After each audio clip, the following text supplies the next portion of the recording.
जगन्नाथपुरी में एकादशी को उल्टा क्यों लटकाया गया, सच जानकर दंग रह जाएंगे। भक्तों, आज मैं आपको एक ऐसी कथा सुनाने जा रहा हूं जो जगन्नाथपुरी की पावन धरती से जुड़ी है। एक ऐसी कथा जो आपके मन को छू जाएगी, आपकी आत्मा को झकझोर देगी और आपके विश्वास को और भी मजबूत कर देगी। ये कहानी है प्रेम की, भक्ति की, त्याग की और सबसे बढ़कर भगवान की अपार करुणा की। नमस्कार प्यारे दर्शकों, उपस्थित हुए हैं। आज की कथा अत्यंत ज्ञानवर्धक और प्रेरणादायक है। कथा शुरू करने से पहले आपसे एक विनम्र निवेदन है। शास्त्रों में कहा गया है कि अधूरी छोड़ी गई कथा दुख और पाप का कारण बनती है, इसलिए इसे अंत तक अवश्य सुने। और अगर आप अपनी मां से सच्चा प्रेम करते हैं तो इस वीडियो को लाइक करें, हमारे चैनल को सब्सक्राइब करें और कमेंट में मां लिखकर अपना समर्थन दें। तो आइए बिना किसी विलंब के आरंभ करते हैं आज की प्रेरणादायक कथा। कलिंग प्रदेश की धरती, जहां समुद्र की लहरें मंदिर की दीवारों को चूमती है, जहां हर सांस में जय जगन्नाथ की गूंज सुनाई देती है, जहां भगवान स्वयं नील माधव के रूप में विराजमान है। ये वही पवित्र स्थान है जहां द्वापर युग से लेकर आज तक भगवान जगन्नाथ, बलभद्र और सुभद्रा की अद्भुत त्रिमूर्ति विराजमान है। लेकिन क्या आप जानते हैं भक्तों, इस पवित्र धाम में एक ऐसी परंपरा है जो पूरे संसार में कहीं नहीं मिलती। जब पूरी दुनिया में एकादशी का व्रत रखा जाता है, जब हर घर में एकादशी माता की पूजा होती है, तब जगन्नाथपुरी में एकादशी को उल्टा लटका दिया जाता है। हाँ भक्तों, आपने सही सुना, एकादशी को उल्टा लटका दिया जाता है। क्यों? क्या कारण है इसके पीछे? क्या कोई अपराध किया था एकादशी ने? क्या कोई श्राप मिला था उसे? या फिर ये भगवान की कोई विशेष लीला है? आइए मैं आपको ले चलता हूं उस समय में जब ये सब घटित हुआ था। ये बात है सतयुग की, जब धर्म अपने चरम पर था, जब भक्ति ही जीवन का आधार थी। उस समय इस धरती पर एक राजा राज करते थे जिनका नाम था महाराज इंद्रद्युम्न। वे विष्णु के परम भक्त थे। उनका पूरा जीवन ही भगवान की सेवा में समर्पित था। महाराज इंद्रद्युम्न का एक ही सपना था, एक ही लक्ष्य था। वे चाहते थे कि भगवान विष्णु उनके राज्य में, उनकी धरती पर स्वयं प्रकट हो और सदा के लिए वहां विराजमान हो जाए। दिन रात वे इसी चिंतन में लगे रहते। राजकाज में मन नहीं लगता। दरबार में बैठे हैं तो भी मन भगवान के ध्यान में ही रमा रहता। एक दिन महाराज को एक साधु मिले।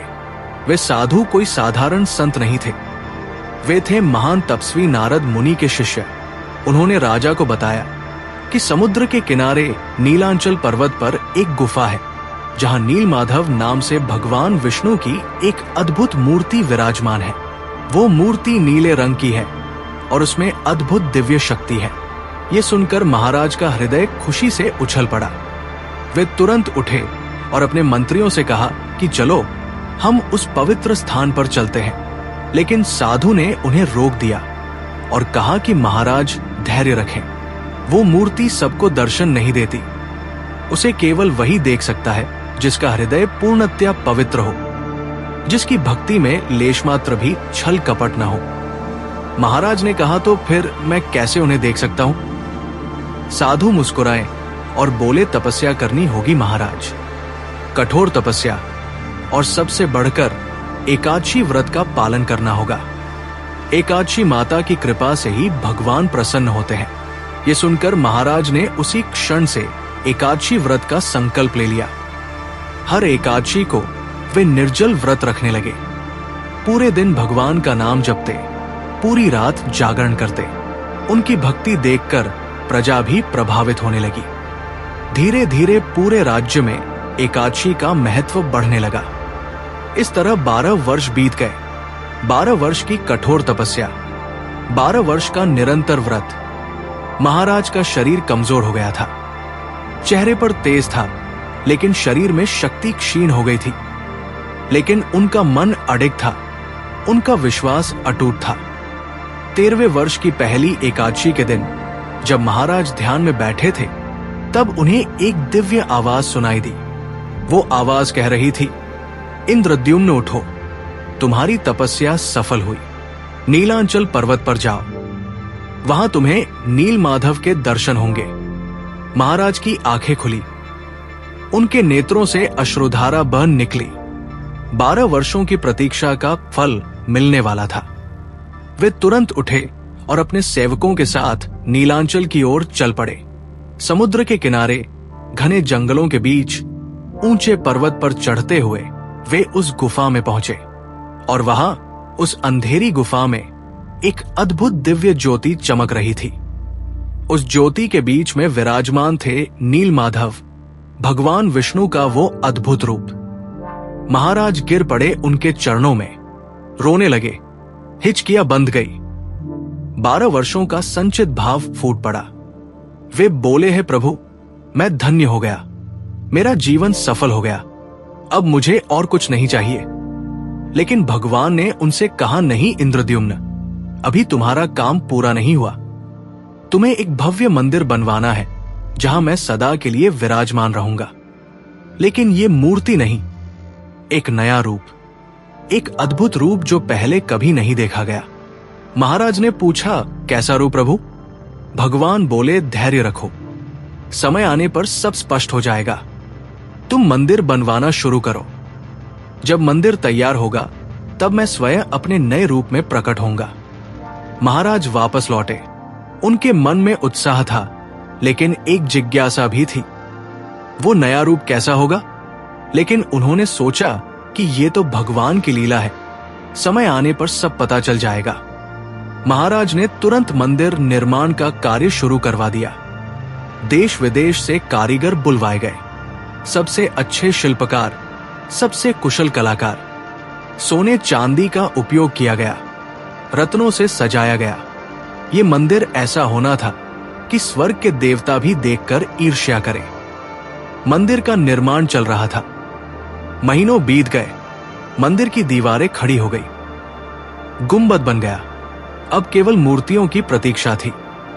एक दिन समुद्र में तूफान आया, भयंकर तूफान, ऐसा तूफान कि सब डर गए। लेकिन तूफान के बाद समुद्र तट पर एक विशाल नीम का पेड़ आकर गिरा। वो कोई साधारण पेड़ नहीं था, उसमें से दिव्य सुगंध आ रही थी और एक अद्भुत तेज निकल रहा था। महाराज को खबर मिली, वे दौड़ कर आए। उन्होंने समझ लिया कि यह भगवान का ही संकेत है। उन्होंने घोषणा करवाई कि जो कोई भी इस पेड़ से मूर्ति बना सकता है वो आगे आए। लेकिन कोई नहीं आया, क्योंकि वो पेड़ अद्भुत था। कोई औजार उस पर काम नहीं कर रहा था। छेनी टूट जाती, आरी टूट जाती, कोई कारीगर उसे काट नहीं पा रहा था। महाराज चिंतित हो गए। इतना बड़ा मंदिर बना लिया, लेकिन मूर्ति कैसे बनेगी? वे रोज उस पेड़ के पास आते और भगवान से प्रार्थना करते। एक दिन एक बूढ़े बढ़ी आए, उनके साथ उनका पोता भी था। बूढ़े बढ़ी ने कहा, महाराज, मैं ये मूर्तियां बना दूंगा, लेकिन एक शर्त है, मैं 21 दिन तक एक बंद कमरे में काम करूंगा। उस दौरान कोई भी, आप भी नहीं, उस कमरे का दरवाजा नहीं खोलेगा। 21 दिन बाद मूर्तियां तैयार होंगी। महाराज को यह शर्त अजीब लगी, लेकिन उन्हें कोई और रास्ता भी नहीं दिख रहा था। उन्होंने हां कर दी। बूढ़े बढ़ी और उनके पोते ने नीम के पेड़ को एक बड़े कमरे में रखवाया और अंदर से दरवाजा बंद कर लिया। अब इंतजार शुरू हुआ। पहला दिन बीता, दूसरा दिन बीता। कमरे के अंदर से हथौड़ी और छेनी की आवाजें आ रही थी। महाराज रोज आते और दरवाजे के बाहर खड़े होकर भगवान का नाम जपते। 10वां दिन आया, अब भी आवाजें आ रही थी। महाराज को विश्वास हो गया कि काम हो रहा है। 11वां दिन आया, ये एकादशी का दिन था। महाराज ने उस दिन भी व्रत रखा। पूरे राज्य में एकादशी का पर्व मनाया जा रहा था, लेकिन महारानी का मन बेचैन था। वो सोच रही थी कि पता नहीं अंदर क्या हो रहा है, कहीं कुछ गलत तो नहीं हो रहा। वो बूढ़ा बढ़ी कौन है, कहां से आया, क्या वो सचमुच मूर्ति बना रहा है या कुछ और करने की योजना है? महारानी की बेचैनी बढ़ती गई। दोपहर हो गई, व्रत का समय था। सब भगवान की पूजा में लगे थे, लेकिन महारानी का मन शांत नहीं था। उसने सोचा कि एक बार दरवाजे से झांक कर देख लेती हूं। बस एक बार। वो चुपके से उस कमरे के पास गई। दरवाजे में एक छोटी सी दरार थी। उसने उस दरार से अंदर झांका, लेकिन ये क्या, अंदर तो कोई नहीं था। न बूढ़ा बढ़ी, न उसका पोता। केवल 3 अधूरी मूर्तियां पड़ी थी। वे मूर्तियां अजीब थी। उनके हाथ पैर नहीं थे, केवल धड़ और चेहरा था। महारानी घबरा गई। उसने तुरंत महाराज को बुलवाया। महाराज दौड़े आए। महारानी ने कहा, महाराज, वो बढ़ी भाग गया। अंदर केवल अधूरी मूर्तियां पड़ी हैं। महाराज का दिल बैठ गया। उन्होंने कहा, तुमने दरवाजा खोल दिया? तुमने अंदर देख लिया? हे भगवान, ये क्या हो गया? उन्होंने दरवाजा खोला। सचमुच अंदर 3 मूर्तियां पड़ी थी, जगन्नाथ, बलभद्र और सुभद्रा की। लेकिन वे अधूरी थी। उनके हाथ पैर नहीं बने थे। महाराज रो पड़े। वे समझ गए कि वो बूढ़ा बढ़ी कोई साधारण व्यक्ति नहीं था। वो स्वयं भगवान विश्वकर्मा थे और अब उनकी शर्त टूट गई थी, इसलिए वे चले गए। महाराज महारानी से बोले, देखो तुमने क्या कर दिया। तुम्हारी जिज्ञासा ने सब बर्बाद कर दिया। अब ये अधूरी मूर्तियां क्या करूंगा मैं? महारानी भी रोने लगी। वो बोली, मुझे माफ कर दीजिए, मैंने बहुत बड़ा अपराध कर दिया। लेकिन महाराज, ये मेरा दोष नहीं, ये तो एकादशी का दोष है। महाराज ने पूछा, एकादशी का दोष? कैसे? महारानी बोली, हाँ महाराज, आज एकादशी थी। व्रत के कारण मेरी बुद्धि भ्रमित हो गई थी। भूख के कारण मैं सही सोच नहीं पा रही थी, इसलिए मुझसे ये गलती हो गई। ये सब एकादशी का दोष है। ये सुनकर महाराज क्रोधित हो गए। उन्होंने कहा, क्या कह रही हो तुम? एकादशी का दोष? एकादशी तो पवित्र है। एकादशी की कृपा से ही मुझे भगवान के दर्शन हुए और तुम एकादशी को दोष दे रही हो? लेकिन महारानी अपनी बात पर अड़ी रही। वो बोली, नहीं महाराज, ये सब एकादशी के कारण ही हुआ है। उपवास के कारण मेरी बुद्धि काम नहीं कर रही थी। दोनों में बहस होने लगी। महाराज एकादशी का पक्ष ले रहे थे और महारानी विपक्ष में थी। ये बात राज दरबार तक पहुंची। मंत्रियों में भी 2 गुट बन गए। कुछ महाराज के साथ थे और कुछ महारानी के साथ। पूरे राज्य में ये चर्चा फैल गई। लोग सोच में पड़ गए, क्या सचमुच एकादशी का दोष है? क्या व्रत रखना गलत है? कहीं व्रत के कारण बुद्धि भ्रमित तो नहीं हो जाती? ये देखकर महाराज को बहुत दुख हुआ। उन्होंने सोचा कि इससे तो लोगों की आस्था डगमगा जाएगी। लोग व्रत रखना छोड़ देंगे, धर्म का पतन हो जाएगा। उसी रात महाराज को स्वप्न में भगवान जगन्नाथ के दर्शन हुए। भगवान बोले, इंद्रद्युम्न, चिंता मत करो, ये मेरी ही इच्छा थी। ये मूर्तियां अधूरी नहीं हैं, बल्कि पूर्ण है। यही मेरा असली रूप है। मैं चाहता हूं कि भक्त मुझे इसी रूप में पूजे। हाथ पैर नहीं होंगे तो भेदभाव नहीं होगा, सब मुझे समान रूप से देखेंगे। महाराज ने कहा, लेकिन प्रभु, लोग एकादशी का विरोध कर रहे हैं। भगवान मुस्कुराए और बोले, इसका भी समाधान है। तुम एक काम करो, एकादशी माता को बुलाओ। उनसे पूछो कि क्या सचमुच ये उनका दोष है। अगले दिन महाराज ने घोषणा करवाई। पूरे राज्य में सभा बुलाई गई। एक विशाल यज्ञ का आयोजन किया गया। महान ऋषि मुनियों को बुलाया गया और उस यज्ञ में एकादशी माता का आह्वान किया गया। यज्ञ की अग्नि में से एक दिव्य आकृति प्रकट हुई। वह थी एकादशी माता। उनका रूप अत्यंत सुंदर था। उनके चेहरे पर तेज था। वे बोली, बोलो महाराज, तुमने मुझे क्यों बुलाया? महाराज ने विनम्रता से कहा, माता क्षमा करें, लेकिन एक प्रश्न है। महारानी कहती है कि आपके व्रत के कारण उनकी बुद्धि भ्रमित हो गई थी और उन्होंने दरवाजा खोल दिया। क्या यह सत्य है? एकादशी माता ने पूरे दरबार को देखा, फिर बोली, ये असत्य है महाराज। मैं किसी की बुद्धि भ्रमित नहीं करती, बल्कि मेरे व्रत से तो बुद्धि और भी तेज होती है। जो मुझे सच्चे मन से मानता है उसका विवेक बढ़ता है, घटता नहीं। महारानी ने अपनी गलती का दोष मुझ पर मढ़ दिया है। ये सुनकर महारानी लज्जित हो गई। उसने एकादशी माता से क्षमा मांगी, लेकिन तब तक बहुत देर हो चुकी थी। पूरे राज्य में एकादशी के खिलाफ बातें फैल चुकी थी। लोग संदेह करने लगे थे। महाराज बहुत दुखी हुए। उन्होंने एकादशी माता से कहा, माता, आपका अपमान हो गया, इसकी सजा मुझे मिलनी चाहिए। एकादशी माता बोली, नहीं महाराज, सजा तो मुझे मिलनी चाहिए। महाराज चौंक गए। आपको सजा? क्यों माता? एकादशी माता बोली, क्योंकि मेरे नाम पर यह सब हुआ। भले ही मेरा दोष न हो, लेकिन मेरा नाम तो लिया गया, इसलिए मुझे सजा भुगतनी होगी। महाराज ने कहा, नहीं माता, यह अन्याय होगा। लेकिन एकादशी माता अपने निर्णय पर अडिग थी।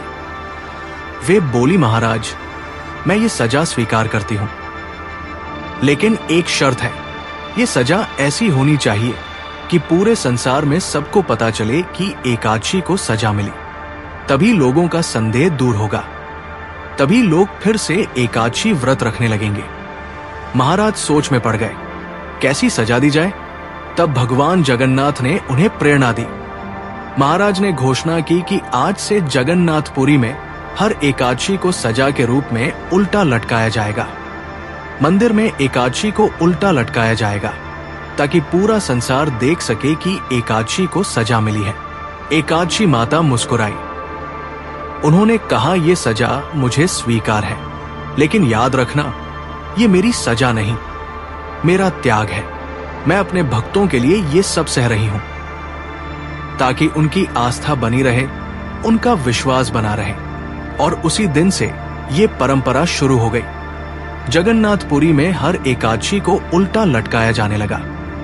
पूरे संसार में ये खबर फैल गई। लोग आश्चर्यचकित थे। सब सोच रहे थे कि जगन्नाथपुरी में एकादशी को सजा मिली है, लेकिन भक्तों, ये सजा नहीं थी। ये तो एकादशी माता का महान त्याग था। उन्होंने अपना अपमान सहा ताकि लोगों की आस्था बनी रहे। उन्होंने अपनी प्रतिष्ठा दांव पर लगा दी ताकि धर्म की रक्षा हो सके।